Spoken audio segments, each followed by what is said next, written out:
Hello all, welcome to IAC.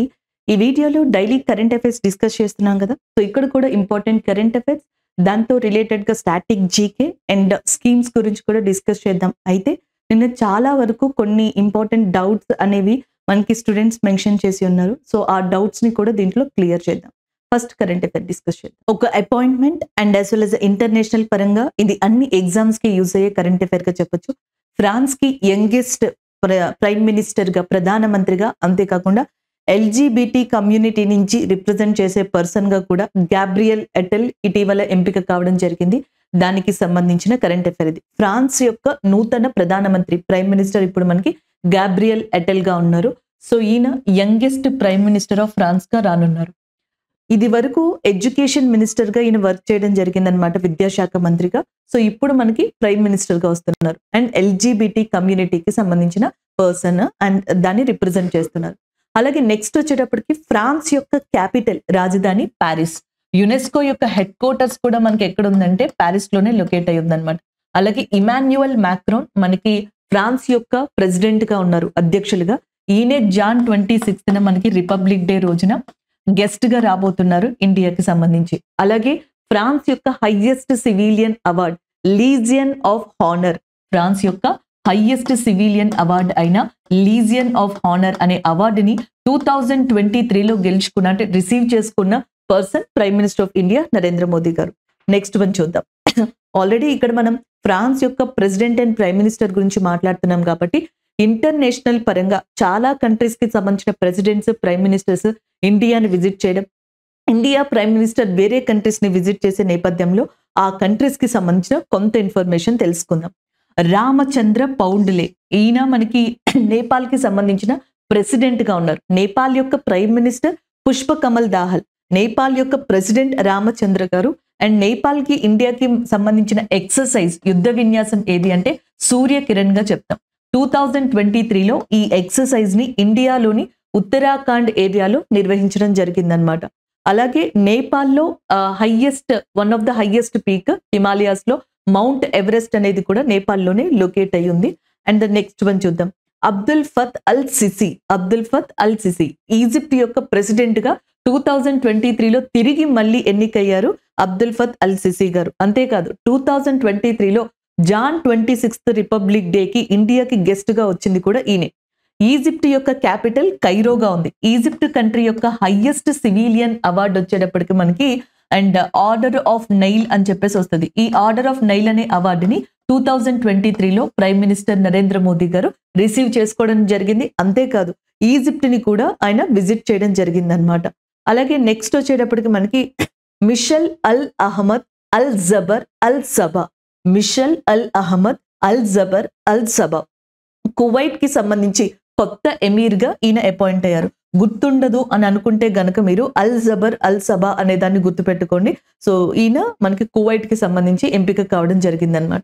అలాగే next వచ్చేటప్పటికి ఇక్కడ మనకి చూసుకున్నట్టయితే జావియర్ మిలీ, అర్జెంటీనాకి సంబంధించిన అండ్ ఇంపార్టెంట్ పర్సన్, అధినేత అని కూడా చెప్పొచ్చు.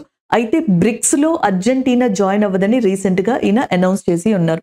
Brazil, Russia, India, China, south Africa లాంటివి మనకి బ్రిక్స్ లో మెంబర్స్ గా ఉన్నాయి. 2023లో బ్రిక్స్ సమావేశం మనకి ఎక్కడ జరిగింది అంటే సౌత్ ఆఫ్రికాలో. ఇప్పుడు 2024లో రష్యాలో జరగబోతుంది. అయితే జాన్ 1, 2024లో 6 కంట్రీస్ బ్రిక్స్ లో చేరేందుకు అనుమతి పొందాయి. అందులో ఒకటి అర్జెంటీనా. బట్ అర్జెంటీనా ఇప్పుడు జాయిన్ అవ్వట్లేదు. And the next one Justin Trudeau, ఈయన కెనడాకి సంబంధించిన ప్రైమ్ మినిస్టర్. కెనడాకి యుఎస్ఏకి మధ్యలో ఉండే బోర్డర్ లైన్ ని 49 degrees ప్యారలల్ అంటారు. ఇది జీకేలో చాలా సార్లు డిఫరెంట్ ఎగ్జామ్స్ లో అడిగిన క్వశ్చన్. అంతేకాకుండా హర్దీప్ సింగ్ నిజ్జార్ అనే పర్సన్, ఎవరైతే ఖాళిస్తాన్ మూవ్మెంట్ లో వన్ ఆఫ్ ద ప్రామినెంట్ వ్యక్తి అయిన హర్దీప్ సింగ్ నిజ్జార్, ఆయన ఎవరో గుర్తు తెలియని వ్యక్తులు ఆయన చంపడం జరిగింది, కాల్చి చంపడం. దాని తర్వాత Canada prime minister Hardeep Singh Nijjar Indian స్పైసే అది చేశారని, ఇండియన్ గవర్నమెంట్ ఆపరేషన్ లో భాగంగా అన్నట్టుగా వ్యాఖ్యానించడం జరిగింది. ఇండియాకి కెనడాకి మధ్యలో 2023లో చాలా డిస్టర్బెన్సెస్ అనేవి రైజ్ అయ్యాయి. సో ఇది కెనడాకి ఇండియాకి సంబంధించి 2023లో వన్ ఆఫ్ ద డిస్టర్బెన్స్ గా చెప్పొచ్చు అనమాట. నెక్స్ట్ వన్ జార్జియా మిలోని, ఇటలీకి సంబంధించిన ప్రైమ్ మినిస్టర్ గా జార్జియా మిలోని గారు ఉన్నారనమాట. సో ఇటలీలో G7 సమావేశం 2024లో ఈ సంవత్సరం అక్కడ జరగబోతుంది. అండ్ నెక్స్ట్ యూన్ సోక్ ఏలో, సౌత్ కొరియాకి సంబంధించిన ప్రెసిడెంట్ ఈయన. సౌత్ కొరియన్స్ ఈ మధ్యన ఇండియన్స్ ని అండ్ ఈవెన్ పాకిస్తానీ కంట్రీకి సంబంధించిన పీపుల్ ని ఎక్కువగా హేట్ చేస్తున్నారు. ఈ హేట్ స్ప్రెడ్ అనేది ఎక్కువగా మనకి సోషల్ మీడియాలో కనిపిస్తుంది. సో ఇండియన్స్ గానీ పాకిస్తానీస్ ఎవరైతే ఉంటారో వీళ్ళు కొన్ని షాప్స్ లోకి ఎంటర్ కావద్దు అన్నట్టుగా కూడా సౌత్ కొరియాలో కొన్ని షాప్స్ లో మనకి బోర్డ్స్ ని కూడా పెట్టడం జరిగింది. దీంతో సౌత్ కొరియాకి ఇండియాకి మధ్యలో కొంత డిస్టర్బెన్స్ అనేది 2023లో మనం చూసాం. And the next one, south Korea యొక్క క్యాపిటల్ వచ్చేటప్పటికి సియోల్ గా ఉంది. అలాగే సౌత్ కొరియాకి ఇంకొక కంట్రీ నార్త్ కొరియాకి మధ్యలో డిస్టర్బెన్సెస్ అనేవి అలానే కంటిన్యూ అవుతున్నాయి అనమాట. కిమ్ జాంగ్ నార్త్ కొరియాకి అధినేతగా ఉన్నారు ప్రెసిడెంట్ గా. ఆంటోనీ ఆల్బెనిసి ఆస్ట్రేలియాకి సంబంధించిన ప్రైమ్ మినిస్టర్ ఆంటోనీ ఆల్బెనిసి. ఆస్ట్రేలియాని 2023లో మనకి Indian prime minister Narendra Modi గారు విజిట్ చేశారు. అంతేకాకుండా ఆస్ట్రేలియాలో చాలా famous cricket stadium Sydney cricket స్టేడియంలో ఆ క్రికెట్ గ్రౌండ్ గేట్స్ ఉంటాయి కదా, ఒక గేట్ కి సచిన్ టెండూల్కర్ గారి పేరుని, ఇంకొక గేట్ కి బ్రెయిన్ లారా గారి యొక్క నేమ్ ని కూడా పెట్టడం జరిగిందనమాట. And Australia 2023 world cup winner గా కూడా ఉంది. ఆస్ట్రేలియా టీంలో వన్ ఆఫ్ ద పర్సన్ అయిన డేవిడ్ వార్నర్ గారు అండ్ రీసెంట్ గా అన్ని ఇంటర్నేషనల్ క్రికెట్ ఫార్మెట్ ఏవైతే ఉంటాయో వాటికి రిటైర్మెంట్ ని కూడా ఆయన ప్రకటించడం జరిగింది. రానిల్ విక్రమసింఘే శ్రీలంకకి సంబంధించిన ప్రెసిడెంట్ రనిల్ విక్రమసింఘేగా ఉన్నారనమాట. శ్రీలంకకి 2 క్యాపిటల్స్ ఉన్నాయి, ఒకటి కొలంబో అండ్ ఇంకొకటి జయవర్ధనపుర కోటే. ఒకటి వచ్చినప్పటికీ శ్రీలంక క్యాపిటల్ కొలంబోగా చెప్పొచ్చు, ఇంకొకటి జయవర్ధనపుర కోటేగా చెప్తాం అన్నమాట. శ్రీలంకకి సంబంధించి ఇండియాకి సంబంధించిన యుద్ధ విన్యాసం స్లినెక్స్ అనే దాన్ని కూడా చెప్పడం జరుగుతుంది. అంతేకాకుండా శ్రీలంకలోని ట్రింకోమలే అనే ప్రాంతంలో ఎస్బీఐ యొక్క ఒక బ్రాంచ్ ని కూడా ఏర్పాటు చేశారు. అండ్ శ్రీలంకలోని ఇంకో ప్రాంతంలో ఎస్బీఐ యొక్క బ్రాంచ్, అంటే ఎస్బీఐ యొక్క 2 బ్రాంచెస్ ని మనకి శ్రీలంకలో 2023లో ఫినాన్స్ మినిస్టర్ నిర్మలా సీతారామన్ గారు శ్రీలంకని విజిట్ చేసినప్పుడు అది చేశారనమాట. అలాగే శ్రీలంక కొన్ని రోజుల పాటు ఇండియాకి వీసా ఫ్రీ ఎంట్రీని కూడా ఇవ్వడం జరిగింది.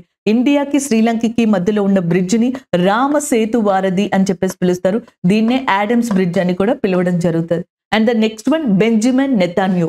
ఇజ్రాయెల్ గాజా యొక్క ఏదైతే డిస్టర్బెన్స్ నేపథ్యంలో ఇజ్రాయెల్ యొక్క ప్రైమ్ మినిస్టర్ బెంజమిన్ నెతాన్యూ అనే పర్సన్ మనకి ఫ్రీక్వెంట్ గా న్యూస్ లో కనిపిస్తా ఉన్నారనమాట. And the next one, Bashar al Assad. సిరియాకి సంబంధించిన ప్రెసిడెంట్ గా బషర్ అల్ అసద్ ఉన్నారు. అండ్ టర్కీకి సంబంధించిన ప్రెసిడెంట్ గా మనకి ఎర్డోగన్ ఉన్నారనమాట. టర్కీకి సిరియాకి 2023లో భారీ భూకంపాలు అర్త్ క్వేక్స్ అనేవి రావడం జరిగింది. వీరిద్దరి కోసం ఇండియా ఆపరేషన్ దోస్త్ అనే దాన్ని కండక్ట్ చేసి 100 డాగ్ స్క్వాడ్స్ ని అండ్ గరుడా డ్రోన్స్ ని, ఒక మొబైల్ హాస్పిటల్ ని ఏర్పరచుకోవడానికి గల ఎక్విప్మెంట్ ని మనమే వాళ్ళకి అందించడం జరిగిందనమాట. నెక్స్ట్ వన్, ఇబ్రహీం రైజీ ఇరాన్ యొక్క ప్రెసిడెంట్ గా ఉన్నారు. ఇరాన్ క్యాపిటల్ టెహరాన్ గా ఉందన్నమాట.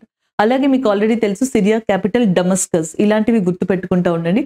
అలాగే ఇరాన్ కి సంబంధించిన నర్గేస్ మొహమ్మదీ గారు ఎవరైతే ఉన్నారో, సో ఆమె నర్గేస్ మొహమ్మదీ గారే 2023లో నోబెల్ పీస్ ప్రైజ్ అనే దాన్ని గెలుచుకున్నారు. అండ్ అది ఇంకొక ఇంపార్టెంట్ కరెంట్ అఫైర్. ఇలాగా ప్రతి కంట్రీ ఆల్మోస్ట్ మనకి 2023లో ఇండియాకి లేదా వరల్డ్ కి సంబంధించి ఏదో ఒక రకంగా న్యూస్ లో ఉంది. కొన్నిటిని ఇక్కడ మనం డిస్కస్ చేయడం జరిగింది. ఫ్రాన్స్ యొక్క youngest prime minister, LGBT community నుంచి ఇలాంటి పర్సన్ ప్రైమ్ మినిస్టర్ అవడం ఫ్రాన్స్ లో ఇదే first time, Gabriel Attal. France లో 2023లో వచ్చిన అతిపెద్ద డిస్టర్బెన్స్ ఏంటి అంటే ఫ్రాన్స్ కంట్రీలో రిటైర్మెంట్ ఏజ్ ని 64 గా చేశారనమాట. సో అది వద్దు అని చెప్పేసి ఫ్రాన్స్ లో ప్రజలందరూ కూడా మనకి కంప్లీట్ గా అపోజ్ చేయడం జరిగింది గవర్నమెంట్ ని. 2023లో ఫ్రాన్స్ లో వచ్చిన అతిపెద్ద డిస్టర్బెన్స్ అంటే ఆ గవర్నమెంట్ కి అదే. సో ఇక్కడ కరెంట్ అఫైర్ ఒబిచరీకి సంబంధించింది, మరణించిన వ్యక్తుల కేటగిరీ. ఇది ఎస్ఎస్సి వాళ్ళకి ఇంకా ఇంపార్టెంట్ అని చెప్పచ్చు. నార్మల్ గా అన్ని ఎగ్జామ్స్ కి ఒబిచరీస్ అనేవి చాలా ఇంపార్టెంట్. ఎస్ఎస్సి ఎగ్జామ్ వాళ్ళకి ఇది ఇంకా ఇంపార్టెంట్. ఎందుకంటే రషీద్ ఖాన్ గారు, ఈయన ప్రముఖ సంగీతకారుడు. సో మనకి క్లాసికల్ సింగర్ గా చెప్పొచ్చు అనమాట. కలకత్తాకి సంబంధించిన వ్యక్తి. ఆర్ట్ అండ్ కల్చర్ లోకి ఇది వస్తుంది. సో కాబట్టి వీటిని గుర్తుపెట్టుకోవాల్సి ఉంటుంది. మీకు art and culture, current affairs and ఈ 2 పాయింట్ ఆఫ్ వ్యూలో ఈ ఆస్పెక్ట్స్ లో మిమ్మల్ని క్వశ్చన్స్ అడుగుతున్నారు ప్రిలిమ్స్ లో. సిజిఎల్ కావచ్చు, ఎస్ఎస్సి కావచ్చు, వాటికి సంబంధించి గుర్తుపెట్టుకోండి. రషీద్ ఖాన్ గారు రీసెంట్ గా మరణించారు. అండ్ క్లాసికల్ సింగర్, ఆయన సంగీతకారుడు. అండ్ ఏ స్టేట్ కి సంబంధించిన వ్యక్తి అంటే కలకత్తా. ఉస్తాద్ రషీద్ ఖాన్ కలకత్తాకి సంబంధించిన వ్యక్తి. ఆయనకి గతంలో చాలా అవార్డ్స్ వచ్చాయి. ఈవెన్ పద్మభూషణ్ అవార్డు అనేది 2022లో వచ్చింది. పద్మశ్రీ 2006లో వచ్చింది అనమాట. అండ్ నెక్స్ట్ వన్, ఈయన రాంపూర్ సహారస గరానా అనే దానికి సంబంధించిన వ్యక్తి. గరానా అంటే సాధారణంగా మనకి ఇండియాలో చాలా ప్రముఖ కళలు అనేవి ఉన్నాయి. ఆర్ట్ అనేది ఉందన్నమాట. లైక్ డాన్స్, మ్యూజిక్, ఇన్స్ట్రుమెంట్స్, సితారా, తబలా ఇలాంటివి. సో వీటిని కింగ్స్ ఎవరైతే ఉంటారో వాళ్ళ యొక్క కోర్ట్‌లో మనకి ఆదరించే వాళ్ళనమాట. సో కింగ్స్ అనేవాళ్ళు అంతరించిపోయిన తర్వాత నెమ్మదిగా ఇక్కడున్న సంగీతకారులు, కళాకారులు వేరే సిటీస్‌లోనే ఒక్కొక్క ప్రాంతాల్లో మనకి స్ప్రెడ్ అయ్యి అక్కడ వాళ్ళ స్టైల్ ఆఫ్ ఆర్ట్‌ని దాంట్లో మనకి డెవలప్ చేయడం జరిగింది. ఇప్పుడు సితారా ఉందనుకోండి. సితారా అనేది ఒక రకంగా ఢిల్లీ యొక్క మొఘల్స్ టైంలోనో లేకపోతే నెక్స్ట్ వేరే వాళ్ళ టైంలోనో చాలా పాపులర్. దాని తర్వాత స్లోగా మధ్యప్రదేశ్‌లోని గ్వాలియర్, దాని తర్వాత ఇంకొక ప్రాంతం అట్లాగా స్ప్రెడ్ అయిపోయి వాళ్ళు డెవలప్ చేశారనుకోండి వాళ్ళ స్టైల్‌లో. సో దాన్ని ఆ పర్టిక్యులర్ స్టైల్‌ని ఇట్లాగా ఆ ప్లేస్ ఎక్కడైతే డెవలప్ చేశారో ఆ ప్లేస్ పేరుతో ఘరానాగా పిలవడం జరుగుతుంది. సో ఈయన రాంపూర్ సహారస ఘరానా అనే దాంట్లో ఫేమస్ అని చెప్పొచ్చనమాట. ఆ స్టైల్ ఆఫ్ మ్యూజిక్ సంబంధించి. నెక్స్ట్ వన్ ఈయన ఉస్తాద్ ఇనాయత్ హుసేన్ ఖాన్ అనే పర్సన్‌కి సంబంధించిన ఈయన ఫ్యామిలీకి సంబంధించిన వ్యక్తి. ఇంకొక ప్రముఖ సంగీతకారుడు ఉస్తాద్ ఇనాయత్ హుసేన్ ఖాన్ గారిగా చెప్పొచ్చనమాట. ఇది ఒబిచ్చరీకి సంబంధించింది. రషీద్ ఖాన్ గారికి సంబంధించింది. అండ్ మనం వెస్ట్ బెంగాల్ గురించి కూడా డిస్కస్ చేసుకున్నాం చాలా సార్లు మీకు గుర్తుండే ఉంటది. అండ్ వెస్ట్ బెంగాల్‌కి సంబంధించి మీరు గుర్తుపెట్టుకోవాల్సిన అంశాలేంటి? లైక్ సిలిగురి అనే ఏరియా ఉంది వెస్ట్ బెంగాల్‌లో. దీన్ని చికెన్ నెక్ ఆఫ్ ఇండియా అని కూడా పిలుస్తారనమాట. సో ఇక్కడి నుంచే మనకి డీజిల్‌కి సంబంధించిన ఒక పైప్ లైన్‌ని ప్రభాత్‌పూర్ అనే ప్రాంతం బంగ్లాదేశ్‌లో లొకేట్ అయి ఉంది. అక్కడికేశారనమాట. సో అక్కడి నుంచి ఇండియా బంగ్లాదేశ్‌కి ఆ పైప్ లైన్ ద్వారా ఫ్యూయల్‌ని సప్లై చేస్తుంది. అది ఒకటి. అండ్ నెక్స్ట్ వచ్చేటప్పటికి ఈ కల్కత్తా వెస్ట్ బెంగాల్‌లోనే డార్జిలింగ్ అనే ప్రదేశం ఉంది. ఇది రైల్వేస్‌కి చాలా ఫేమస్. మౌంటైన్ రైల్వేస్‌కి. అంతేకాకుండా హిల్ స్టేషన్, అంతేకాకుండా డార్జిలింగ్ టీ అనేది ఇండియాలోనే ఫస్ట్ జీఐ ట్యాగ్‌ని పొందిన ప్రొడక్ట్‌గా కూడా చెప్పడం జరుగుతుంది. ఇలాంటివి. బొక్సా టైగర్ రిజర్వ్ అనేది వెస్ట్ బెంగాల్‌కి సంబంధించి చాలా ఇంపార్టెంట్ ప్రదేశంగా చెప్పొచ్చు. దీంతో పాటుగా సుందర్బన్స్ అనే ప్రదేశం ఏదైతే ఉందో అది కూడా చాలా ఇంపార్టెంట్ ప్రదేశం వెస్ట్ బెంగాల్ ఏరియాలో. అండ్ నెక్స్ట్ వన్ ఒబిచ్చరీస్ లిస్ట్‌కి వచ్చేటప్పటికి ఇక్కడ చూడండి. ఒబిచ్చరీస్ లిస్ట్‌లో ఎవరెవరున్నారు? 2023లో చాలా వరకు మనం కవర్ చేసాం. ఇక్కడ చూడండి. First women judge of supreme court. భారతదేశంలో సుప్రీం కోర్ట్‌లో వర్క్ చేసిన మొట్టమొదటి మహిళా జడ్జ్ ఎవరు అంటే మనకి ఫాతిమా బీవీ గారు. రీసెంట్‌గా ఆమె చనిపోవడం జరిగిందనమాట. సో ఈమెని ఇది వరకు చాలా ఎగ్జామ్స్‌లో first women judge of supreme court ఇండియాలో ఎవరు అని చెప్పేసి అడిగేవాళ్ళనమాట. ఫాతిమా బీవీ రీసెంట్‌గా చనిపోయారు. అలాగే నెక్స్ట్ సౌత్ కొరియన్ యాక్టర్ అయిన లీ సాన్ క్యూన్ అనే పర్సన్ కూడా చనిపోవడం జరిగింది. హాలీవుడ్ యాక్టర్ అయిన ఎడ్రీ బ్రుగర్ అనే పర్సన్ కూడా చనిపోయారు. అండ్ నెక్స్ట్ మనకి తమిళనాడుకి సంబంధించిన actor and leader captain Vijayakanth గారు మరణించడం జరిగింది. యాక్ట్రెస్ ఆర్ సుబ్బలక్ష్మి గారు రీసెంట్‌గా మరణించారు.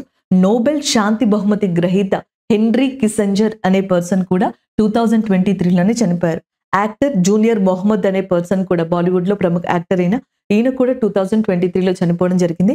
హరిత విప్లవ పితామహుడు, green revolution, father of green revolution in India అని చెప్పేసి ఎంఎస్ స్వామినాథన్ గారిని చెప్పడం జరుగుతుంది. ఎంఎస్ స్వామినాథన్ గారు కూడా 2023లోనే చనిపోవడం జరిగింది. ఎంఎస్ స్వామినాథన్ గారు, జూనియర్ మొహమ్మద్ గారు, Henry Kissinger, R Subbalakshmi, Fatima Beevi, Vijayakanth గారు, ఎండ్రీ బ్రుగర్, లీసన్ క్యూన్ ఇలా చాలా మంది 2023లో చనిపోయిన ప్రముఖుల్లో ఉన్నారు. ఇప్పుడు 2024లో వన్ ఆఫ్ ద ఇంపార్టెంట్ ఒబిచ్చరీగా మనం చెప్పుకునేది ఎవరిని అంటే రషీద్ ఖాన్ గారుగా చెప్పుకోవచ్చు అనమాట. సో నెక్స్ట్ కరెంట్ అఫైర్ చూడండి. ఇన్లాండ్ వాటర్ వే డెవలప్మెంట్ కౌన్సిల్ యొక్క మొట్టమొదటి సమావేశం రీసెంట్‌గా కలకత్తాలో స్టార్ట్ అయింది. దానికి సంబంధించిన కరెంట్ అఫైర్ ఇది. అంతర్గత జలమార్గ అభివృద్ధి జలమార్గ మండలి ఇది. సో దానికి సంబంధించిన ఫస్ట్ మీటింగ్ అనేది మనకి కలకత్తాలో కండక్ట్ చేశారు. సో దీనికి చైర్పర్సన్‌గా ఎవరున్నారంటే union ministry of shipping and waterways. So మనకి ఏదైతే జల మార్గాలు మరియు ఓడరేవులకి సంబంధించిన మంత్రి ఉన్నారో సర్బానంద సోనోవాలా గారు. ఈయనే మినిస్ట్రీ ఆఫ్ ఆయుష్‌కి కూడా మంత్రిగా ఉన్నారు. ఆయుష్ మినిస్ట్రీకి అండ్ జలమార్గాల మంత్రిత్వ శాఖకి కూడా ఒకే మినిస్టర్ ఉన్నారు మనకి సర్బానంద సోనోవాలా గారు. ఈయన యొక్క అధ్యక్షతన కల్కత్తాలో first time inland waterways development council meeting అనేది జరగబోతుంది. ఇది inland waterways authority of India నిర్వహిస్తుందన్నమాట. Inland waterways authority of India యొక్క హెడ్ క్వార్టర్స్ అనేది నోయిడాలో లొకేట్ అయి ఉంది. దీని ప్రెసిడెంట్ గా సంజయ్ బందోపాధ్యాయ్. సో ఇది మనకి ఈ మినిస్టర్ అధ్యక్షతన first time development council meeting అనేది నిర్వహించబోతుంది. ఇది ఎందుకు నిర్వహిస్తున్నారు? ఆల్రెడీ మీకు తెలుసు, గంగా విలాస్ అని చెప్పేసి అతిపెద్ద క్రూయిజ్ మిషన్ క్రూయిజ్ షిప్ అనేది స్టార్ట్ అయింది ఇండియాలో. ఈ గంగా రివర్ మీదుగా ఇంపార్టెంట్ ప్లేసెస్ అన్నిటిని కూడా ఇండియాలో కవర్ చేసుకుంటూ వెళ్ళే అతిపెద్ద షిప్ గా చెప్పొచ్చు. ఇలాంటి వాటిని వారణాసి దగ్గర ఇలాంటి ప్లేసెస్ లో కవర్ చేస్తూ తీసుకొచ్చారు. అలా క్రూయిజ్ మిషన్ కి సంబంధించి యాత్రికులు ఎవరైతే ఉంటారో వాళ్ళ యొక్క సంఖ్యని 2 lakhs ఇప్పుడు ప్రస్తుతం ఏదైతే ఫ్లో అవుతుందో 2 lakhs నుంచి 15 lakhs కి 2047 కల్లా పెంచాలి. అలాగే ఇండియాలో వాటర్ వేస్ట్ ని అభివృద్ధి చేయాలి. ఇవి ముఖ్యాంశాలుగా ఈ మీటింగ్ అనే దాన్ని కండక్ట్ చేశారు. మనకి అంతర్గత జలమార్గాలు అంటే ఇండియా లోపల, మనకి ఇండియా బయట అంటే అరేబియన్ సీ కావచ్చు, బే ఆఫ్ బెంగాల్ కావచ్చు, ఇవన్నీ కూడా యూజ్ అవుతాయి. పోర్ట్స్, ఓడరేవులు, ట్రాన్స్పోర్టేషన్ కి, టూరిజానికి ఇవన్నీ యూజ్ అవుతాయి. బట్ ఇండియా లోపల అంటే మనకి రివర్స్, కెనాల్స్ ఉన్నాయి చూసారా, అవి కూడా టూరిజానికి, ట్రాన్స్పోర్టేషన్ కి బాగా యూజ్ అవుతాయి. ఫర్ ఎగ్జాంపుల్ మనకి NW1 అని చెప్పేసి ఉంది, నేషనల్ వాటర్ వే 1 అని చెప్పేసి అంటాం. దీనిని అలహాబాద్ నుంచి హల్దియా మధ్యలో కన్స్ట్రక్ట్ చేశారు. ఈ క్వశ్చన్ ని చాలా సార్లు రైల్వేస్, NTPC, గ్రూప్ డి లాంటి ఎగ్జామ్స్ లో అడిగారు అనమాట. ఇండియాలో అతి పొడవైన జలమార్గం ఏది అని. National water way 1, the longest national water way in India, Allahabad to Haldia మధ్యలో ఉంటుంది. Haldia is in west Bengal, Allahabad is nothing but Prayagraj అంటున్నారు. ఇప్పుడు ఉత్తరప్రదేశ్ లో లొకేట్ అయింది. ఈ మధ్యలో ప్రవహించేది గంగా నది. కాకపోతే మనం భాగీరథి, గంగాని డిస్కస్ చేసుకుంటున్నాం కదా, సో అట్లానే దీన్ని అలా పిలుస్తారనమాట. అలహాబాద్ టు హల్దియా మధ్యలో నేషనల్ వాటర్ వే 1 అనే దాన్ని మనకి వరల్డ్ బ్యాంక్ యొక్క సహాయంతో బాగా డెవలప్ చేశారు. ఇక్కడే క్రూయిజ్ మిషన్స్, క్రూయిజ్ షిప్స్ కావచ్చు, టూరిజాన్ని కూడా డెవలప్ చేయడం జరిగింది. ఇండియా యొక్క లాంగెస్ట్ నేషనల్ వాటర్ వేగా చెప్పొచ్చు. ఇండియా యొక్క షార్టెస్ట్ నేషనల్ వాటర్ వే, అతి చిన్న అంతర్జల మార్గం ఏది అంటే నేషనల్ వాటర్ వే 3 గా చెప్పొచ్చు అనమాట. ఇది చంపకరన్ కెనాల్ అనే దాని మీద మనకి కన్స్ట్రక్ట్ చేయడం జరిగింది. చంపకరన్ కెనాల్ లేదా కాలువ అనేది మనకి ఎక్కడ లొకేట్ అయి ఉందంటే కేరళలో లొకేట్ అయి ఉంది. కేరళలో మనకి 2 ప్రదేశాలు ఉన్నాయి. ఒకటి వచ్చేటప్పటికి కొట్టాపురం అని చెప్పేసి అంటాం. అగైన్ ఐమ్ రిపీటింగ్, కొట్టాపురం అనే ప్లేస్. ఇంకొకటి వచ్చేటప్పటికి కొల్లాం అనే ప్లేస్. కొట్టాపురం టు కొల్లాం మధ్యలో చంపకరన్ కెనాల్ మీద నేషనల్ వాటర్ వే 3 అనేది ఉంది. ఇది ఇండియా యొక్క shortest national water way. Longest NW1. మన ఆంధ్రప్రదేశ్ లో ఉన్నది NW4 గా చెప్తాం. కృష్ణా, గోదావరి ఏవైతే ఉన్నాయో వాటిని లింక్ చేసుకుంటూ NW4 అనే దాన్ని, ఆ కనెక్టివిటీని వేయడం జరిగింది అనమాట. సో ఇలా మనకి డిఫరెంట్ నేషనల్ వాటర్ వేస్ ఉన్నాయి. సో ఇప్పుడు వీటన్నిటి మీద ట్రాన్స్పోర్టేషన్, టూరిజం డెవలప్ చేయొచ్చు. ఎలా డెవలప్ చేయాలనే ఉద్దేశంతోనే inland waterways development council యొక్క first meeting and union ministry of shippings and waterways కి సంబంధించిన సర్బానంద సోనోవాలా గారి అధ్యక్షతన కోల్కతాలో inland waterways authority of India నిర్వహించడం జరిగింది. సో దానికి సంబంధించిన కరెంట్ అఫైర్ ఇదండి. నెక్స్ట్ కరెంట్ అఫైర్ చూడండి, మనకి పార్లమెంటేరియన్ అవార్డ్స్ అనేవి ప్రకటించారు. పార్లమెంటేరియన్ అవార్డ్స్ అంటే మనకి లోక్సభలో కావచ్చు, పార్లమెంట్ లో కావచ్చు, ఎవరైతే మెంబర్ ఆఫ్ పార్లమెంట్ సభ్యులు కాంట్రిబ్యూట్ చేస్తారో, ఎక్సలెంట్ వర్క్ ని, ప్రతిభని కనపరుస్తారో అలాంటి వాళ్ళకి వివిధ కేటగిరీస్ లో పార్లమెంటేరియన్ అవార్డ్స్ లేదా సంసాద్ రత్న అవార్డ్స్ అని చెప్పేసి అంటాం. సంసాద్ రత్న అవార్డ్స్ ని ఇవ్వడం జరిగిందనమాట. ఇది కరెక్ట్ వర్డ్ అండి, సంసాద్ రత్న అవార్డ్స్ ఇచ్చారు. మనకి former president of India Abdul Kalam గారు ఎవరైతే ఉన్నారో ఆయన సజెస్ట్ చేశారంట ఇలాంటి ఒక ప్లాట్ఫామ్ ని. లోక్సభ సభ్యులు 5గురికి మనకి పార్లమెంటేరియన్ అనే కేటగిరీలో సంసాద్ రత్న అవార్డు అనేది రావడం జరిగిందనమాట. అందులో బీజేపీకి సంబంధించి సుధీర్ గుప్తా గారు, ముజాందార్ గారు ఉన్నారు. కాంగ్రెస్ కి సంబంధించి కుల్దీప్ రాయ్ శర్మ ఉన్నారు. అలాగే నేషనల్ కాంగ్రెస్ పార్టీకి సంబంధించి రామ్ సింగ్ కోహ్లే గారు ఉన్నారు. శివసేన పార్టీకి సంబంధించి శ్రీకాంత్ ఏకనాథ్ షిండే గారు ఉన్నారు. ఇవే కాకుండా నెక్స్ట్ ఇక్కడ చూడండి, మనకి సంసాద్ మహారత్న అవార్డు కేటగిరీ అని చెప్పేసి ఉంది. ఏది పార్లమెంటేరియన్ కేటగిరీ కాకుండా మళ్ళీ సంసాద్ మహారత్న అవార్డు. ఇందులో మనకి అధీర్ రంజన్ చౌదరి, ఇండియన్ నేషనల్ కాంగ్రెస్ పార్టీకి సంబంధించి వెస్ట్ బెంగాల్ అయిన ఈయనకి రావడం జరిగింది. అలాగే విద్యుత్ బరాన్ మహోద్, ఈయన బీజేపీ పార్టీకి సంబంధించి జార్ఖండ్ నుంచి ఈయనకి కూడా ఈ అవార్డు వచ్చింది. హీనా విజయ్ కుమార్ గావిత్, బీజేపీ పార్టీకి సంబంధించి మహారాష్ట్ర నుంచి రిప్రజెంట్ చేస్తున్నారు. అండ్ నెక్స్ట్ NK ప్రేమచంద్రన్, కేరళకి సంబంధించిన వ్యక్తి, ఏదైతే రివల్యూషనరీ సోషలిస్ట్ పార్టీ RSP అని ఉందో సో దానికి సంబంధించిన వ్యక్తి. ఇలాగా సంసాద్ మహారత్న అవార్డు, అలాగే దాంతో పాటుగా సంసాద్ రత్న అవార్డు పార్లమెంటు సభ్యులకి ఇవ్వడం జరిగింది. సంసాద్ రత్న మాత్రం 5గురు అందుకోవడం జరిగింది. మహారత్న అవార్డ్స్ ని వీళ్ళు అందుకున్నారనమాట. అండ్ ఈ ఐడియా ఇచ్చింది అబ్దుల్ కలాం గారు. ఈయనని మిసైల్ మ్యాన్ ఆఫ్ ఇండియాగా పిలుస్తారనమాట. మిసైల్ విమెన్ ఆఫ్ ఇండియా కింద టెస్సీ థామస్ గారిని పిలవడం జరుగుతుంది. అలాగే next father of atomic energy అని చెప్పేసి లేదా ఫాదర్ ఆఫ్ అటామిక్ ఫీల్డ్ గా హోమీ జహంగీర్ బాబా గారిని, father of space Indian space program గా విక్రమ్ సారాభాయ్ గారిని పిలవడం జరుగుతుంది. So missile women of India Tessy Thomas, missile man of India Abdul Kalam గారుగా చెప్పొచ్చు. ఆయన యొక్క ప్రతిపాదన మేరకే ఈ పార్లమెంటేరియన్ అవార్డ్స్ లేదా సంసాద్ రత్న అవార్డ్స్ అనే వాటిని తీసుకురావడం జరిగింది. సో ఇక్కడ ఎంసిక్యూస్ అనేవి చూడండి.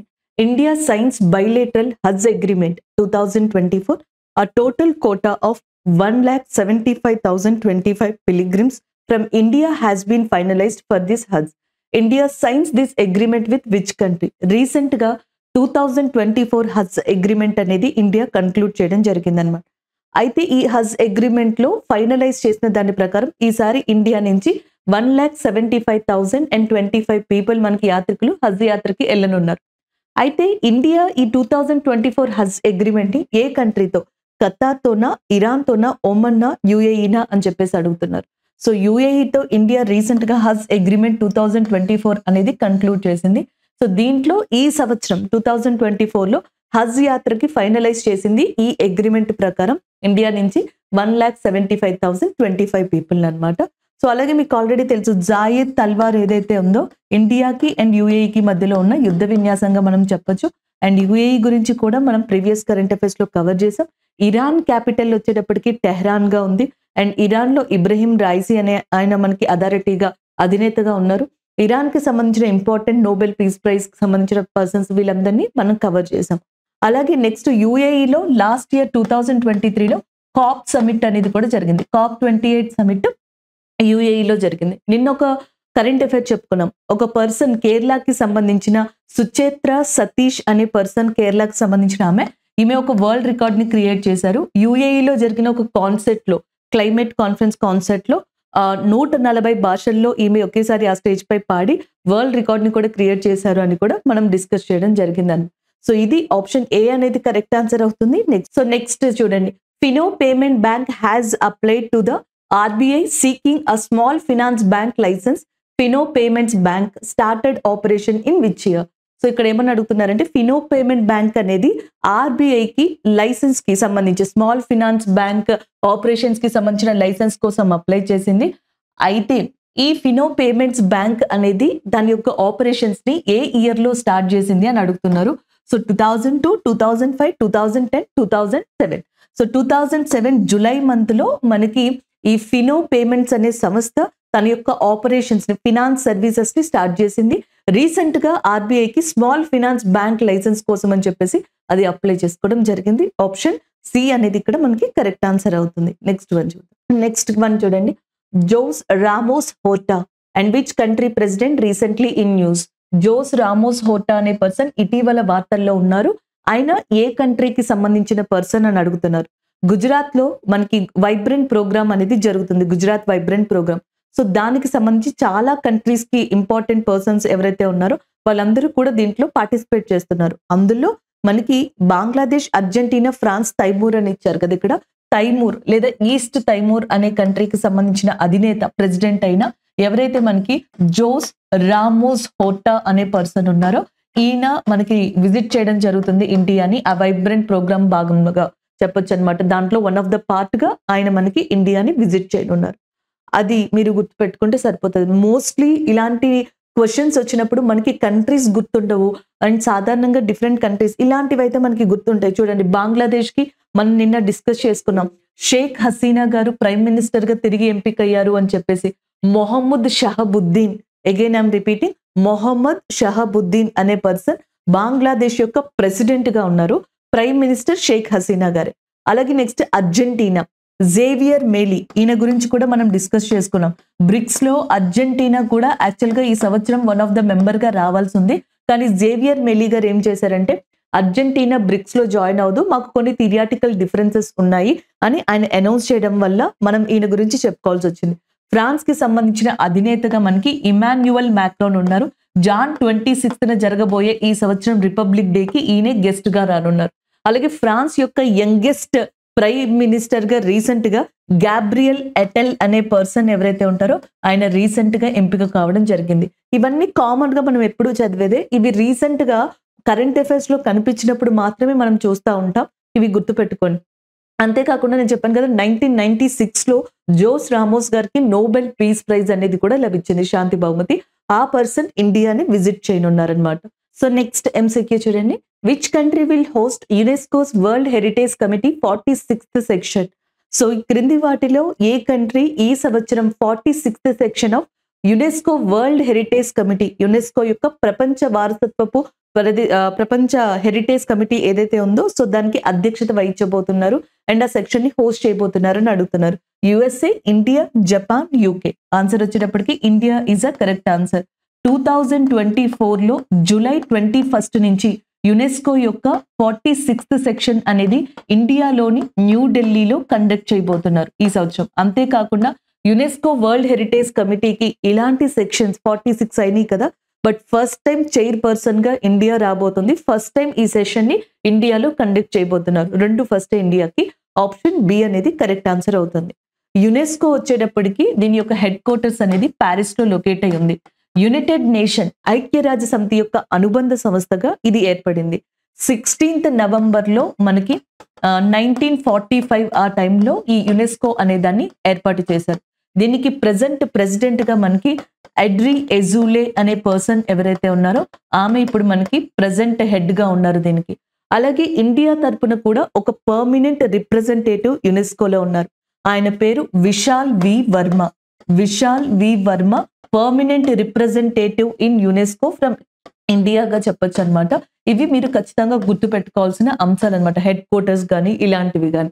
And the next one, UNESCO విషయానికి వచ్చినట్టయితే యునెస్కో మనకి ప్రపంచంలో కల్చరల్ పరంగా, సొసైటీ పరంగా సో ఇలాంటి ప్రదేశాలని, కల్చర్ని కాపాడడానికి కొన్ని ప్రోగ్రామ్స్ ని కండక్ట్ చేసుకుంటూ వస్తుంది.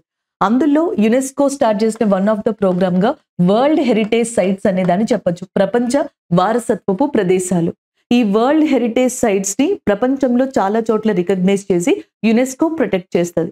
2023 ఎండింగ్ నాటికి ఇండియాలో వరల్డ్ హెరిటేజ్ సైట్స్ యునెస్కో ఎన్ని గుర్తించింది అంటే 42. 2023లో 2 గుర్తించింది. ఒకటి వచ్చేటప్పటికి శాంతినికేతన్ అనే దాన్ని చెప్పొచ్చు అనమాట. ఈ శాంతినికేతన్ అనేది ఎక్కడుందంటే వెస్ట్ బెంగాల్లో లొకేట్ అయ్యింది. నిన్న మనం డిస్కస్ చేశాం కదా, గంగా సాగర్ మేళా వెస్ట్ బెంగాల్లో స్టార్ట్ అయింది. సౌరవ్ గంగోలీ గారు వెస్ట్ బెంగాల్ కి సంబంధించి అంబాసిడర్ గా కూడా ఉన్నారనమాట. ఆ state chief minister Mamata Banerjee గారు అండ్ ఆనంద్ బోస్ గారు ఎవరైతే ఉన్నారో గవర్నర్ గా ఉన్నారు వెస్ట్ బెంగాల్. అండ్ నెక్స్ట్ కర్ణాటకకి సంబంధించి హోయసాల అనేది ఏదైతే ఉందో టెంపుల్, ఈ హోయసాల టెంపుల్ ని కూడా రికగ్నైజ్ చేయడం జరిగింది వరల్డ్ హెరిటేజ్ సైట్ ప్రకారం. సో ఈ కమిటీకి ఎవరైతే చైర్పర్సన్ గా ఉంటారో సో ఆ కంట్రీ కావచ్చు, ఆ పర్టికులర్ గ్రూప్ ఆఫ్ పీపుల్ కావచ్చు, వాళ్ళు డిసైడ్ చేస్తారనమాట ఆ ప్లేస్ ని యునెస్కో యొక్క వరల్డ్ హెరిటేజ్ సైట్ లిస్ట్ లో పెట్టచ్చా, పెట్టకూడదా, దానికి ఏమన్నా ప్రమాదాలు ఉన్నాయా, కన్సిడరేషన్స్ ఏంటి, ఇవన్నీ వాళ్ళు తీసుకోవడం జరుగుతుంది. యునైటెడ్ నేషన్ లో 193 మెంబర్స్ అనే వాళ్ళు ఉన్నారు. యుఎన్ యొక్క సభ్య దేశాలని కూడా అడుగుతూ ఉంటారు. యునైటెడ్ నేషన్ టోటల్ మెంబర్స్ వచ్చేటప్పటికి 193. అలాగే యునెస్కో వరల్డ్ హెరిటేజ్ సైట్ తో పాటుగా నెక్స్ట్ మనకి ఇంటాంజబుల్ కల్చరల్ లిస్ట్ అని చెప్పేసి ఒక దాన్ని తీసుకోవడం జరుగుతుంది. అలాగే క్రియేటివ్ సిటీస్ నెట్వర్క్ అని చెప్పేసి ఇంకొక ప్రోగ్రామ్, మ్యాన్ అండ్ బయోస్పియర్ అని చెప్పేసి ఇంకొక ప్రోగ్రామ్, ఇలాంటి ప్రోగ్రామ్స్ ని నిర్వహిస్తుంది అనమాట. క్రియేటివ్ సిటీ నెట్వర్క్ అనే ప్రోగ్రామ్ లో యునెస్కో లాస్ట్ ఇయర్ 2 సిటీస్ ని గుర్తించింది ఇండియాలో. ఒకటి సిటీ ఆఫ్ లిటరేచర్ గా కుజికోడ్ అనే దాన్ని రికగ్నైజ్ చేసింది, ఇది వచ్చేటప్పటికి కేరళలో ఉంది.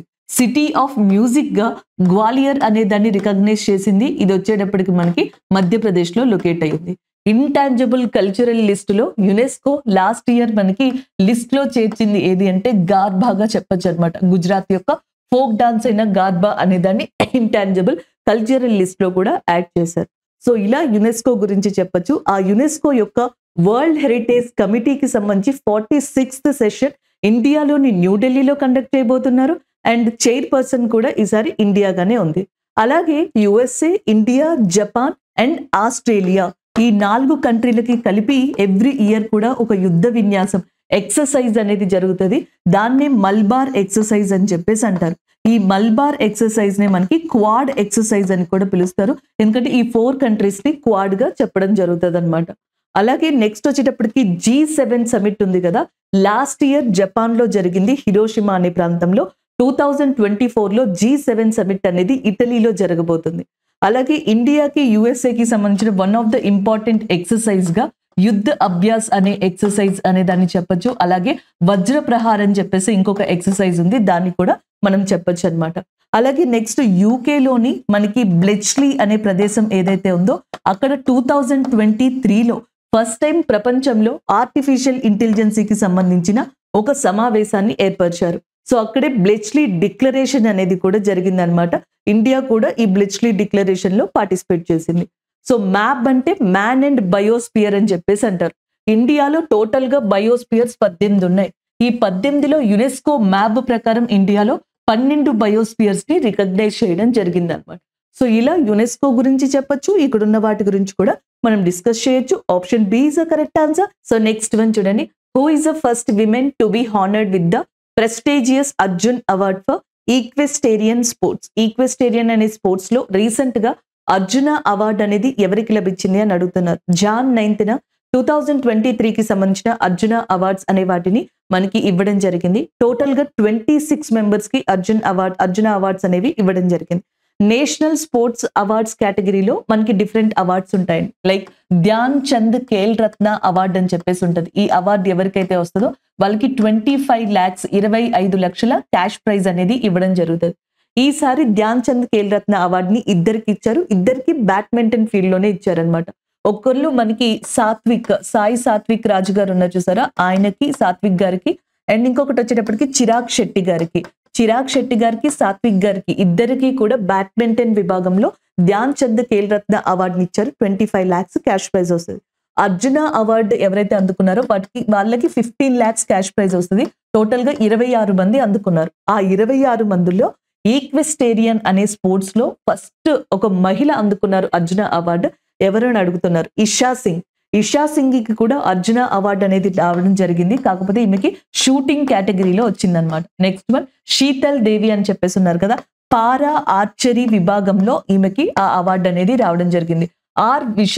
వైశాలి గారు ఎవరైతే ఉన్నారో చెస్ విభాగంలో రావడం జరిగింది. దివ్య కృతి సింగ్ ఎవరైతే ఉన్నారో ఈమెకి ఈక్వెస్టేరియన్ స్పోర్ట్స్ లో అర్జున అవార్డు అనేది వచ్చింది. ఫస్ట్ విమెన్ ఈ స్పోర్ట్స్ లో అర్జున అవార్డుని అందుకోవడం. అంతేకాకుండా క్రికెట్ విభాగంలో ఒకే పర్సన్ కి వచ్చింది, షామి గారికి మనకి క్రికెట్ విభాగంలో అర్జున అవార్డు అనేది లభించడం జరిగింది. ఆప్షన్ సి అనేది కరెక్ట్ ఆన్సర్ అవుతుంది. నెక్స్ట్ చూద్దాం. సో ఈ రోజు మనం కరెంట్ అఫైర్స్ లో స్కీమ్స్ చెప్పుకుంటున్నాం కదా, ఆ స్కీమ్ కి సంబంధించిందిగా చెప్పొచ్చు. జల్ జీవన్ మిషన్ ఏదైతే ఉందో అది ఈ రోజు పథకానికి సంబంధించింది. జల్ జీవన్ మిషన్ అనేది ఏ ఇయర్ లో స్టార్ట్ చేశారంటే పర్టికులర్ గా 2019లో స్టార్ట్ చేశారు.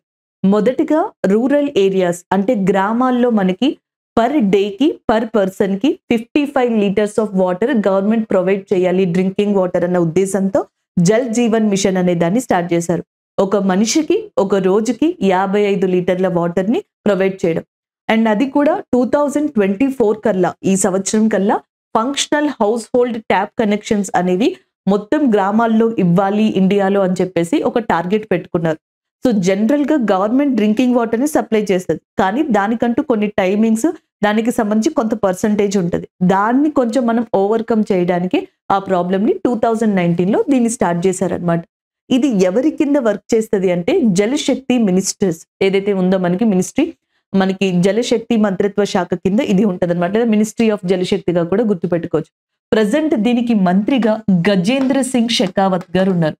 గజేంద్ర సింగ్ షెకావత్ గారు ప్రజెంట్ మినిస్ట్రీ ఆఫ్ జలశక్తికి మంత్రిగా ఉండడం జరిగింది. అలాగే నెక్స్ట్ వరల్డ్ వాటర్ డే, ప్రపంచ నీటి దినోత్సవాన్ని కూడా గుర్తుపెట్టుకోండి. 22nd March ఎవ్రీ ఇయర్ కూడా వరల్డ్ వాటర్ డే అనే దాన్ని సెలబ్రేట్ చేయడం జరుగుతుంది. అండ్ వీటిని ఆర్గనైజ్ చేసుకోవడానికి అని చెప్పేసి జల్ జీవన్ మిషన్ ని ఎస్పెషల్లీ రూరల్ ఏరియాస్ లో పానీ సమితి అనే దాన్ని కూడా ఏర్పాటు చేశారు. ఈ పానీ సమితిలో 10 to 15 members ఉంటారు. ఇందులో ఎక్కువగా మహిళలే ఉంటారు, 50% విమెన్సే ఉంటారు. అండ్ ఆ విలేజ్ కి సంబంధించిన సెల్ఫ్ హెల్ప్ గ్రూప్స్ ఏవైతే ఉంటాయో, స్వయం సహకారక బృందాలు అందులో ఉన్న వాళ్ళు, అండ్ నెక్స్ట్ వచ్చేటప్పటికి ఎడ్యుకేటెడ్ పర్సన్స్, ఇట్లా మొత్తం అందరినీ కూడా ఒక గ్రూప్ గా తీసుకుని వాటర్ మీద అవేర్నెస్ ఇచ్చుకుంటూ ఇక్కడున్న ఈ స్కీమ్ ఎలా ఇంప్లిమెంట్ అవుతుంది అనే వాటిని మానిటర్ చేసుకుంటూ ఉంటాయి. ఇప్పటిదాకా అంటే 2019లో అది స్టార్ట్ చేసిన తర్వాత ఇండియాలో అండ్ ఎస్పెషల్లీ ఫస్ట్ అయితే మాత్రం మనకి గోవా అండి, దాని తర్వాత గుజరాత్, తెలంగాణ, హర్యానా, పంజాబ్ ఇలాంటి అన్ని రాష్ట్రాలు కూడా మనకి జల్ జీవన్ మిషన్ ని 100% ట్యాప్ వాటర్ అనే టార్గెట్ ని కంప్లీట్ చేసుకున్నాయి. సో నెక్స్ట్ వచ్చేటప్పటికి హిమాచల్ అయితే 98.87% కంప్లీట్ చేసుకుంది. బీహార్ 96.30% కంప్లీట్ చేసుకుంది. And Andaman and Nicobar, Daman and Diu, Dadra Nagar Haveli, Puducherry లాంటివి యూనియన్ టెరిటరీస్ లో జల్ జీవన్ మిషన్ ని మనకి 100% కంప్లీట్ చేసుకున్నాయి, టార్గెట్ ని కంప్లీట్ చేసుకున్నాయి. సో ఇది సక్సెస్ అయిన తర్వాత మినిస్ట్రీ ఆఫ్ జలశక్తి ఏం చేసిందంటే 2019 లో జల్ జీవన్ మిషన్ ని 55 litres per day per person కి ఇచ్చేలాగా ఎక్కడ ఏ ప్రాంతాలకి టార్గెట్ గా పెట్టుకుంది, రూరల్ ఏరియాస్ కదా. యూనియన్ బడ్జెట్ 2021 యూనియన్ బడ్జెట్ లో మనకి అర్బన్ ఏరియాలో కూడా జల్ జీవన్ మిషన్ అనే దాన్ని లాంచ్ చేసేలాగా మనకి ఇంకొకసారి జల్ జీవన్ మిషన్ లోనే అర్బన్ ఏరియాస్ అనే ఒక దాన్ని కూడా ఇంప్లిమెంట్ చేసి తీసుకురావడం జరిగింది. సో ఇది జల్ జీవన్ మిషన్ కి సంబంధించిన బేసిక్ ఇన్ఫర్మేషన్ అండి. సో స్టూడెంట్స్ అడిగిన కొన్ని డౌట్స్ చూడండి. ఒకటి వచ్చేటప్పటికి సైక్లోన్స్ కి నిన్న నేను 13 కంట్రీస్ అని చెప్పి 11 చెప్పాను, అది నా సైడ్ మిస్టేక్. 11 చెప్పి యమన్, ఖత్తర్ అనేది చెప్పలేకపోయాను. యుఎస్ టాప్ ఇన్ ఎంబీబీఎస్ అని చెప్పేసి మనకి UAE, Saudi, Iran, Thailand, Oman, Pakistan and Maldives, Myanmar, Bharat, Bangladesh, Sri Lanka ఇలాగా 11 కంట్రీస్ చెప్పాను. ఇంకొక 2 యమన్, ఖత్తర్ అవి చెప్పలేదన్నమాట. అది ఒకటి. 13 కంట్రీస్ కి చాలా మంది పెట్టారండి మనకి డౌట్ అని. యమన్, ఖత్తర్ అనేది అవుతుంది. కొంతమంది స్టూడెంట్స్ రిప్లై కూడా పెట్టారు. అండ్ ద నెక్స్ట్ వన్, ఒక పర్సన్ మనకి ఏమని అడిగారంటే జాన్ 1న దివ్య కళా మేళా అని చెప్పాను. అవును చెప్పాను, దివ్య కళా మేళా. దివ్య కళా మేళా అనేది సూరత్ లో జరుగుతుందండి. అది ఏంటి అంటే మనకి ఈ దివ్యాంగులు ఉంటారు చూసారా, ఫిజికల్లీ డిజేబుల్డ్ పీపుల్, వాళ్ళకి సంబంధించి హ్యాండీక్రాఫ్ట్స్, హస్తకళలు లాంటివి ప్రమోట్ చేసి ఎకనామిక్ గా వాళ్ళని ఎంపవర్ చేయడానికి ఒక ఎగ్జిబిషన్ లాగా దివ్య కళా మేళా అనేది, మేళా అని ఉంది చూసారా, ఎగ్జిబిషన్ లాంటిది అనమాట. నెక్స్ట్ దివ్య కళా శక్తి వచ్చేటప్పటికి ఏంటంటే వాళ్ళల్లో ఉన్న టాలెంట్ లైక్ డాన్స్ కావచ్చు, మ్యూజిక్ కావచ్చు, ఇలాంటి వాటిని కండక్ట్ చేసుకుంటూ ఒక ఈవెంట్ గా దివ్య కళా శక్తి అనేది నిర్వహించడం జరుగుతుంది. ఈ 2 డిఫరెంట్ అన్నమాట. అండ్ నెక్స్ట్ వచ్చేటప్పటికి షొహరాయి పెయింటింగ్ అనేది నేను రేపు మీకు క్లారిటీగా ఆర్ట్ అండ్ కల్చర్ కి సంబంధించిన కరెంట్ అఫైర్స్ తో మీకు నేను చెప్తాను. అది ఎందుకంటే నేను కేవలం మెసోలిథిక్ ఏజ్ అని మాత్రం అక్కడ మెన్షన్ చేసి మెసో చాల్కోలిథిక్ అని నేను ఒక గ్యాప్ ఇచ్చి మాట్లాడాను. రాయడం కూడా మీకు మెసో చాల్కోలిథిక్ అని ఒక ఐకన్ పెట్టి రాయడం జరిగింది. సో దానికి సంబంధించిన డీటెయిల్స్ ని నేను మీకు ఎక్స్ప్లెయిన్ చేస్తాను art and culture current affair తో. And the next one, cyclone names ని అడగడం జరిగింది. మహారాష్ట్ర, ఇది ఏంటంటే అండి కుంభమేళా 4 ప్లేసెస్ లో జరుగుతుంది అని చెప్పాను. ఈ 4 ప్లేసెస్ లో ఉత్తరాఖండ్ లో గంగా నదికి రిషికేశ్ అనే ప్లేస్ ఉంది కదా అక్కడ, అలాగే ఉత్తరప్రదేశ్ లో అలహాబాద్ లేదా ప్రయాగ్రాజ్ లో గంగా నదికి జరుగుతుంది. నెక్స్ట్ మధ్యప్రదేశ్ లో ఉజ్జయిని ప్రాంతంలో క్షిప్రా నదికి జరుగుతుంది. అలాగే మహారాష్ట్రలో నాసిక్ లో గోదావరికి జరుగుతుంది, గంగకి కాదని. నేను ఎక్స్ప్లెయిన్ చేసినప్పుడు అట్లా గంగా రివర్ గురించి మాట్లాడుతున్నాను కాబట్టి, గంగా మేళా గురించి, మనం గంగా సాగర్ మేళా గురించి మాట్లాడుతున్నాం కాబట్టి ఎక్స్ప్లెయిన్ చేసే టైంలో నేను గంగా అన్నానో లేదో చూడండి. మహారాష్ట్రకు సంబంధించి అనుంటే అది బై ఛాన్స్ అనుంటాను ఫ్లోలో, బట్ అది గోదావరికి సంబంధించి నేను చెప్పినప్పుడు కూడా చెప్పాను 4 ప్లేసెస్ లో జరుగుతుందండి. ఎస్పెషల్లీ క్షిప్రా నదికి ఉజ్జయిని అని కూడా నేను మెన్షన్ చేశాను. బట్ ఇక్కడ గోదావరిని స్ట్రెస్ చెయ్యలేదు, నేను రాయలేదు. రాసుంటే మీకు ఒక క్లారిటీ ఉండేది. It's not Ganga. గంగా మనకి నార్త్ లోనే ఉంది, సౌత్ లో ఉండదు, అది కరెక్టే. బట్ నేను ఆ ఇంటెన్షన్ తో అయితే చెప్పలేదు, అది కరెక్ట్ కూడా కాదు. గోదావరి నదికి ఎక్కడైతే ఆరిజినేట్ అయిందో, నాసిక్ లో పుట్టింది కదా, ఆ ఆరిజినేట్ అయిన ప్లేస్ లో కుంభమేళా జరుగుతుంది. అదే గోదావరికి మిగతా ప్లేసెస్ లో లైక్ ధర్మపురి, బాసర, పాపికొండ, అది మనకి ఈస్ట్ గోదావరి, వెస్ట్ గోదావరి, ఈ ఏరియాస్ లో మనకి పుష్కరాలు జరుగుతాయి. అండ్ నెక్స్ట్ వచ్చేటప్పటికి ఒక పర్సన్ మనకి సియాచిన్ డాక్టర్ గా మనకి లాస్ట్ ఇయర్ కరెంట్ అఫైర్ ఇది ఫాతిమా గారే అపాయింట్ అయ్యారనమాట, కెప్టెన్ ఫాతిమా గారు. అండ్ గీతిగా గారు అయితే కాదనమాట, మీకు అది క్లారిటీ. అండ్ నెక్స్ట్ ఇంకొక పర్సన్ మనకి అక్కడ కంట్రీస్ గురించి పెట్టడం జరిగింది. నేను అది ఆల్రెడీ మీకు చెప్పాను అనమాట. అది ఆల్రెడీ నేను చెప్పాను కదా, మహారాష్ట్రలో గంగా కాదండి, గోదావరియే. నేను మొత్తం ఎక్స్ప్లెయిన్ చేసిన తర్వాత బై ఛాన్స్ అనే ఉంటాను, ఒకవేళ అనుంటే సరి చేసుకోండి. అనకుండా మహారాష్ట్ర, నాసిక్ అని మాత్రం నేను ఎక్స్ప్లెయిన్ చేసినప్పుడు చెప్తే మాత్రం నా ఉద్దేశం అది గోదావరి నది. అండ్ ద నెక్స్ట్ వన్, ఇప్పటి వరకు జిఐ ట్యాక్స్ ఎక్కువగా గుర్తింపు పొందిన రాష్ట్రం అంట తమిళనాడు అండి. సో తమిళనాడుకి ఇప్పటి వరకు ఎక్కువగా జిఐ ట్యాక్స్ ఉన్నాయి అప్డేటెడ్ ప్రకారం చూసుకున్నట్టయితే. ఇవి కొంతమంది స్టూడెంట్స్ అడిగిన డౌట్స్. నేను కరెంట్ అఫైర్స్ చెప్పే టైంకి ఇవి తీసుకోవడం జరిగింది. సో ఇంకా మనకి కరెంట్ అఫైర్స్ చూసినప్పుడు పెడతా ఉంటారు కాబట్టి నిన్న వీడియోలో ఎవరి కమెంట్స్ అయినా మిస్ అయ్యి ఉంటే, అంటే డౌట్స్ అనేవి మిస్ అయ్యి ఉంటే అవి ఈ రోజువి కూడా. ఈ రెండిటిని రేపు ఆ డౌట్ సెక్షన్‌లో క్లారిఫై చేస్తా. మన సొహరాయి పెయింటింగ్‌కి సంబంధించి చాల్కోలిథిక్ ఏజ్ మీరు 2 డేస్ నుంచి అడుగుతున్నారు. అది మీకు ఆర్ట్ అండ్ కల్చర్ కరెంట్ అఫైర్‌తో టైమ్ పీరియడ్‌తో నేను కంప్లీట్‌గా ఎక్స్‌ప్లెయిన్ చేస్తాను. This is all about this అండి. నెక్స్ట్ వన్ చూద్దాం. సో ఈరోజు ఏవైతే మనం కరెంట్ అఫైర్స్ డిస్కస్ చేసామో వాటి రివ్యూ అనేది చూద్దాం. ఫ్రాన్స్ యొక్క ప్రైమ్ మినిస్టర్, యంగెస్ట్ ప్రైమ్ మినిస్టర్‌గా గ్యాబ్రియల్ అటెల్ అనే పర్సన్ రీసెంట్‌గా ఎన్నిక అవ్వడం జరిగింది. దానికి సంబంధించిన కరెంట్ అఫైర్‌ని డిస్కస్ చేసాం. అలాగే ఇంటర్నేషనల్ పరంగా ఇంపార్టెంట్ కరెంట్స్, దాని యొక్క అధినేతలు ఎవరైతే ఉన్నారో వాళ్ళ గురించి కూడా డిస్కస్ చేయడం జరిగింది. And the next one Rashid Khan గారు రీసెంట్‌గా ప్రముఖ సంగీతకారుడు, క్లాసికల్ సింగర్, కోల్కతాకి సంబంధించిన పర్సన్ గా రషీద్ ఖాన్ గారిని చెప్పొచ్చు. ఆయన మనకి ఒబిచరీస్ లో ఉన్నారు. ఆయనతో పాటుగా 2023లో ఇంపార్టెంట్ ఒబిచరీస్ కి సంబంధించిన పర్సన్స్ ఎవరైతే ఉన్నారో వాళ్ళ గురించి కూడా డిస్కస్ చేయడం జరిగింది. And the next one inland waterways కి సంబంధించిన డెవలప్మెంట్ కౌన్సిల్ యొక్క ఫస్ట్ మీటింగ్ అనేది union ministry of shipping and waterways కి సంబంధించిన సర్బానంద సోనోవాలా గారి యొక్క అధ్యక్షతన inland waterways authority of India నిర్వహించడం జరిగింది. దానికి సంబంధించిన కరెంట్ అఫైర్ ఇది. సంసాద్ అవార్డ్స్ ఏవైతే ఉంటాయో, సంసాద్ రత్న అవార్డ్స్, ఇవి పార్లమెంటేరియన్ కేటగిరీ, సంసాద్ రత్న అవార్డ్స్ కేటగిరీ. వీళ్ళలో ఎవరికి ఈ అవార్డ్స్ వచ్చాయి అనే దాన్ని జస్ట్ మనం ఎక్స్ప్లెయిన్ చేసుకోవడం జరిగింది. అలాగే నెక్స్ట్ జల్ జీవన్ మిషన్ అనే దాని గురించి మనం స్కీమ్ ప్రకారం డిస్కస్ చేసుకున్నాం. సో యూనియన్ మినిస్ట్రీ ఆఫ్ జలశక్తి దాన్ని లాంచ్ చేశారని, 2019లో ఏ స్టేట్స్ అచీవ్ అయినాయి అని, ఏ మినిస్ట్రీ కింద ఇది మనకి ఉంటుంది అని, దీని యొక్క మోటో ఏంటి, దాని తర్వాత రూరల్ నుంచి అర్బన్ ఏరియాస్ కి ఎప్పుడు దీనిని మనకి ఇంప్లిమెంట్ చేసుకుంటూ వెళ్ళారని, పానీ సమితిస్ అంటే ఏంటి అని, ఇవన్నీ కూడా మనం జల్ జీవన్ మిషన్ లో డిస్కస్ చేయడం జరిగింది. అవే కాకుండా ఇంకొక 5 కరెంట్ అఫైర్స్ ని మనం MCQ ఫార్మెట్ లో డిస్కస్ చేసుకోవడం జరిగింది. అండ్ ఈవెన్ దానికి ముందర డౌట్ సెక్షన్ ని కూడా మనం డిస్కస్ చేసుకున్నాం. సో ఇవి ఈ రోజు మనం డిస్కస్ చేసుకున్న కొన్ని కరెంట్ అఫైర్స్ గా చెప్పొచ్చు. Thank you.